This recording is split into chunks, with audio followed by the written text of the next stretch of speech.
Bismillahirrahmanirrahim. Assalamu alaikum to all of you. My name's Mudassir Iqbal Razi from Superior Group of Colleges मंडी भावदीन। आप सबको English के इस lecture में खुश आमदीद।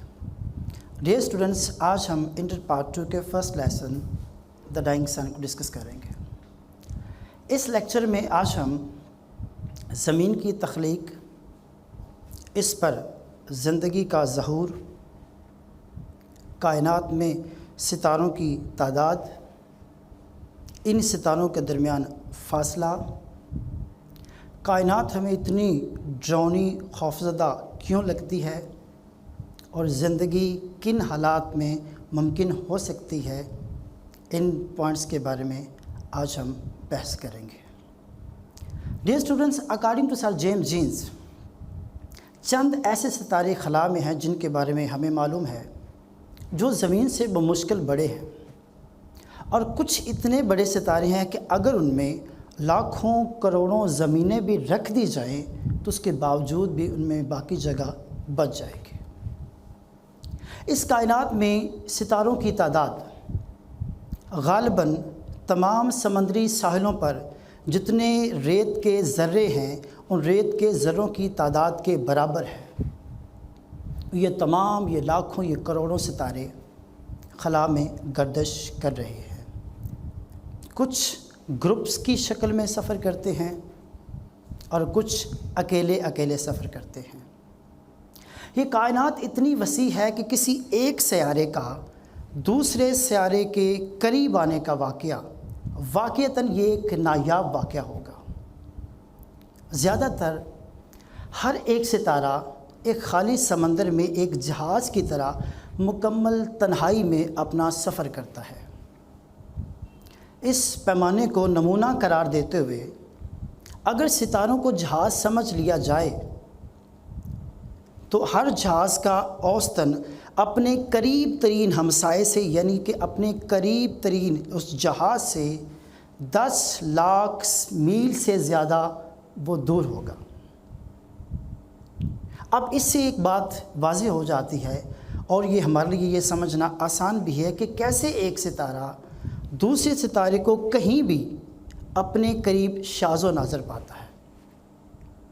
ताहम एक बात हम जानते हैं कि कोई 2 अरब साल पहले ऐसा गैर मामूली वाक़या रोनुमा हुआ था कि जिससे एक अंधाधुंध एक सितारा खला में गर्दिश करता हुआ सूरज के करीब आ गया, और जैसे ही वह सूरज के करीब आया तो उसने सूरज की सतह पर मद्दोजज़र टाइड्स पैदा करना शुरू कर दी। जैसा कि हम जानते हैं कि कोई 2 अरब साल पहले ऐसा गैर मामूली वाक़या रोनुमा हुआ था कि जिससे एक अंधाधुंध खला में गर्दिश करता हुआ सितारा सूरज के करीब आ गया, और जैसे ही वो सूरज के करीब आया तो उसने सूरज की सतह पर मद्दोजज़र टाइड्स, मौजें, लहरें पैदा करना शुरू कर दी। जैसा कि सूरज और चाँद ज़मीन की सतह पर मद्दोजज़र पैदा करते हैं, और जूँ जूँ वो सितारा सूरज के करीब आता गया,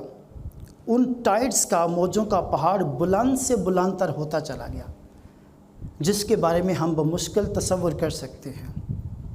और इससे पहले कि वो दूसरा सितारा सूरज से दूर जाता, सूरज से दूर हटता, उसकी कशिश शक्ल इतनी मजबूत हो गई कि जिसकी वजह से वो पहाड़ टुकड़े टुकड़े हो गया। अब वो उस पहाड़ के टुकड़े पूरे खला में फेंक दिए गए। उनमें से कुछ छोटे हैं, कुछ बड़े हैं, उनको प्लैनेट्स कहा जाता है, जिसमें से हमारी ज़मीन एक है। खला में सूरज और दूसरे सितारे जो खला में है वो इतनी ज़्यादा गर्म हैं कि वहाँ पे ज़िंदगी का वजूद मुमकिन नहीं है। बिला शक व शुबा जो वो टुकड़े जो सूरज से फेंके गए थे पूरे खला में वो फैल गए, और अब आहिस्ता आहिस्ता वक्त के साथ साथ वो ठंडे होते चले गए। अब उनकी हरारत बहुत कम रह गई है। उनकी हरारत, तपश वो सूरज की रेडिएशन की वजह से आती है जो सूरज उन पे बरसाता है। کافی عرصہ سرد پڑے رہنے والے ان ٹکڑوں میں سے ایک پر زندگی نے جنم دیا۔ زندگی ایک سادہ سے سمپل آرگنزم سے شروع ہوئی، ایک جاندار جو مرنے سے پہلے اپنے جیسے جاندار کو پیدا کرنے کی صلاحیت رکھتا تھا۔ اس حقیر سی شروعات سے زندگی کا چشمہ پھوٹ پڑا اور یہ متواتر پیچیدہ سے پیچیدہ ہوتا چلا گیا۔ اگرچہ ہم کسی یقین کے ساتھ نہیں کہہ سکتے، مگر غالب امکان یہی لگتا ہے کہ اسی طرح سے زندگی مارز وجود میں آئی ہوگی۔ ریت کے اس چھوٹے سے ذرے پہ کھڑے ہو کر، یعنی زمین پر کھڑے ہو کر، جب ہم فطرت اور قدرت کو تلاش کرنے کی کوشش کرتے ہیں، قدرت کے مقاصد کو ڈسکور کرنے کی کوشش کرتے ہیں، تو پہلا احساس ہمیں خوف کا ہوتا ہے۔ کائنات اتنی وسیع ہے، اتنی طویل ہے، اس کی مسافتوں کی وجہ سے یہ ہمیں خوفزدہ کرتی ہے، یہ ہمیں ڈراؤنی لگتی ہے، اور اس خلا میں ہماری انتہائی تنہائی اور زمین کا چھوٹا پن ہونے کی وجہ سے یہ ہمیں ڈراؤنی لگتی ہے۔ اور اس سے بڑھ کر ایک اور سب سے بڑی وجہ یہ ہے کہ ہم اپنے جیسی علامت زندگی کی زمین کے علاوہ کہیں اور دیکھتے ہی نہیں ہیں۔ زندگی صرف زمین جیسے سیاروں پر ہی ممکن ہو سکتی ہے۔ زندگی کو اپنے ظہور کے لیے مناسب طبعی شرائط درکار ہوتی ہیں، جس میں سے سب سے امپورٹنٹ درجہ حرارت ہے، جس پر تمام مادے مائع حالت میں رہ سکتے ہیں۔ خود ستارے خلا میں اتنے زیادہ گرم ہیں کہ ان پر زندگی کا وجود ممکن نہیں ہے۔ ہم ان ستاروں کو آگ کے گولوں کے ساتھ تعبیر کر سکتے ہیں، جو ارد گرد اپنے اڑوس پڑوس میں حرارت مہیا کرتے ہیں۔ ان ستاروں سے دور نقطۂ انجماد سے سینکڑوں درجے نیچے ناقابل تصور سردی ہوتی ہے، اور ان ستاروں کے قریب درجہ حرارت ہزاروں درجے کا ہوتا ہے، جس پر تمام ٹھوس مادے پگھل جاتے ہیں اور تمام لیکوڈز ابلنے لگتے ہیں۔ ان آگ کے گولوں یعنی ستاروں کے میں سے ہر ایک کے گرد ایک خاص فاصلے پر ایک پٹی ہے، جہاں پہ نہ ٹمپریچر زیادہ ہے نہ کم ہے، وہاں زندگی ممکن ہو سکتی ہے۔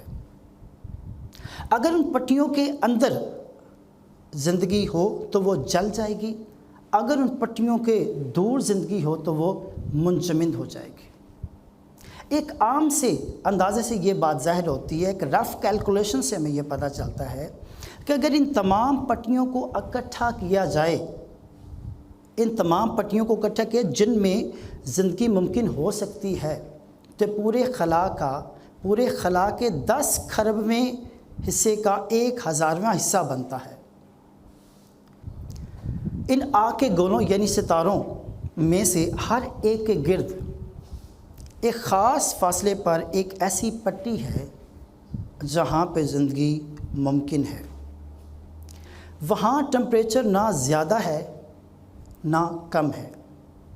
ان پٹیوں کے اندر زندگی جل کر راکھ ہو جائے گی، ان پٹیوں سے باہر زندگی منجمد ہو جائے گی۔ ایک عام سے اندازے کے مطابق ان تمام پٹیوں کو اگر اکٹھا کیا جائے تو پورے خلا کے 10 کھربویں حصے کے 1000ویں حصے سے بھی کم بنتا ہے۔ غالباً 1,00,000 ستاروں میں سے ایک ستارہ درست فاصلے پر گردش کرتا ہوا صرف ایک سیارہ رکھتا ہے جہاں پہ زندگی ممکن ہو سکتی ہے۔ ڈیئر اسٹوڈنٹس، یہ تھا آج کا لیکچر۔